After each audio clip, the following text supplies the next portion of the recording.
let me just say this about the movie industry. Let me just get to preview, because again, this is no spoilers. But I guess technically this is 2025.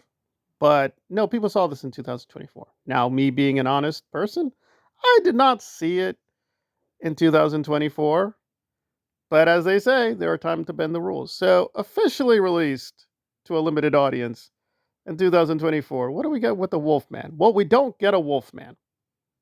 So, this is no spoiler, so I can't show you the horrifically hilarious, silly design. And I will say it does look a little bit better in the movie.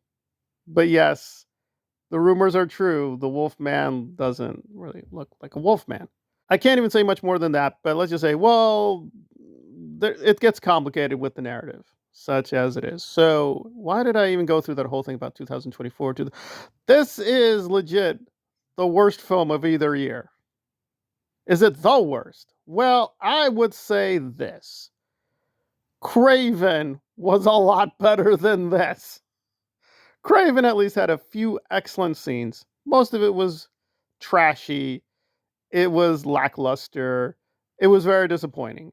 I can't say this thing disappointed me because I had no high expectations. Uh, and after The Substance, I'd have to say, okay, horror isn't a bad situation. I mean, The Substance is a lot better, but I don't think it was that good either. Still, we have Nosferatu, which is bad for this film. So it's kind of the polar opposite of Nosferatu on an aesthetic scale. Nosferatu had a few weak scenes, but most of the narrative was pretty strong and the style was excellent. This thing, and I don't want to look up the budget because I'll get mad. This thing had a few good scenes. That is about it. There were a few shots of good cinematography here and there. That is about it. Some people are praising the performances. I think the main actor, Christopher Abbott, I don't really know his work. He, as Blake, he tried. I think he's generally trying because it's all about him and his transformation. I think he gave a lot of effort, no doubt about that. But a lot of people are praising the actress. I don't see it. I guess she did an effort. The kid was horrible.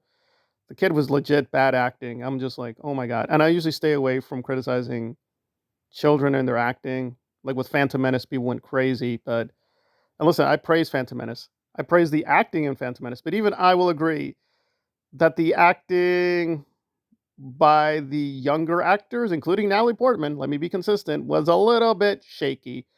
Here it's like, Jesus Christ, it was really annoying.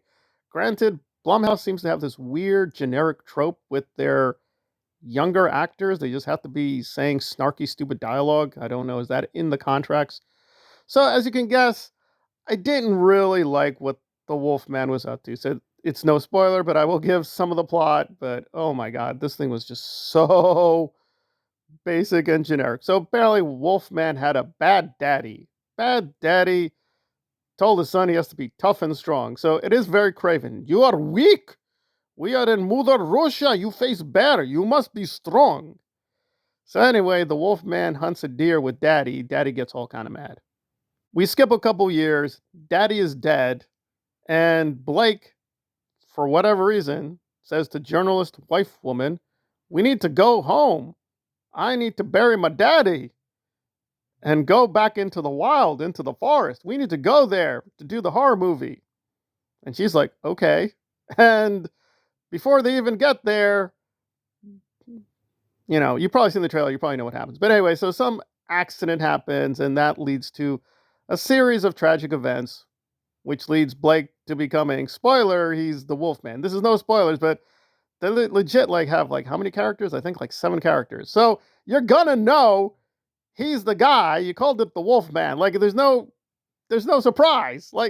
This thing has literally no, even the twist is so obvious. I was just it was just dumb. This thing was so stupid, at so many levels. And it was also boring and slow. The Brutalist, which is over 3 hours, moved a lot faster. Nosferatu, which begins slow, was a lot faster. They just wasted 10 to 20 minutes with Mother Russia Craven Daddy. And also, the wife is she's having some meetings and talking snarky with colleagues. And it's this is not world building. I will give it though. I'm not going to give it the worst score of all because at least they did seem to shoot in the city. I think they shot in New York because it looks like New York. Or if it's San Francisco, they did a good job. Anyway, it doesn't matter. I appreciate they did some things on location. That's good. Not everything was CGI nonsense. That's good. There were some good practical effects.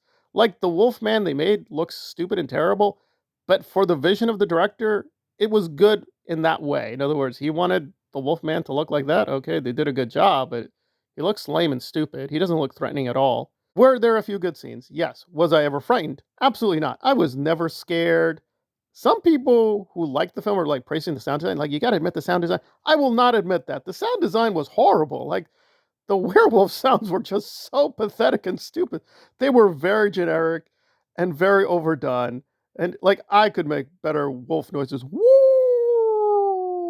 Woo! That's better than what you're going to get here for a very high price. So, there's like nothing to latch onto. They did do a few interesting allusions to the other werewolf films. They did a few. If you know your werewolf films, and I do, like, you'll catch some Easter eggs, and those were fine. But yeah, the central core was just, and this is not even a long film, but I was like, I wanted this thing to be over so quickly. I'm just like, is it over? No, we're gonna do more. And you're like, is it over? No, we're doing. And even when it was over, I will say this: the ending was spectacular because it ended, which I was happy. It was also good because it looked beautiful. Like, the ending is very cathartic. It is a very powerful ending. However, good 2 minutes at the end does not redeem like really bad 80 minutes of just insufferable nonsense. And oh my God, I mean, there were just so many tiny things wrong too with the editing, with the pacing, even the cinematography, which is okay. The dialogue was just so not even basic. It was just like, okay, I don't get it. Who cares? I cannot give it the worst score because the beginning of the film was super funny. It was super funny. For me personally, the beginning was the best because it was so laughable. They just do something at the very beginning that is so funny that I'm like, okay, I found that funny. It was not intended to be funny, I think. So yeah, they failed that too. So is this the worst film of 2024? Probably. Is it the worst film of 2025? Also probably. So if Nosferatu is like really near perfect in most ways, except the acting, because I think the acting there was kind of slack. The acting was a little bit better with the main actor, but that was about it. Uh, I would have to give this a very dismal, because they did a few good things and it did laugh in a few places.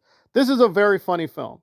This is a very funny film. It's like Schindler's List is really a romantic comedy. This is unintentionally one of the funniest films I've seen in a long time. So I will give it like a 3.25 out of 10. I think that's fair. So, yeah, Wolfman, really bad. Should you see this? No. Should you pay for the DVD? No. Should you even wait for this on video demand? Absolutely not. You should pretty much just avoid this at all costs. But, you know, YouTube being YouTube, there will probably be one or two good scenes that will eventually show up. Those are worth watching. That is about it. But you appreciate the director taking a different approach. But even that is really not original. It is just ripping off Cronenberg in not a very good way. But, you know, for what it is, it could have been worse. They did some okay things, but yeah, not a good film.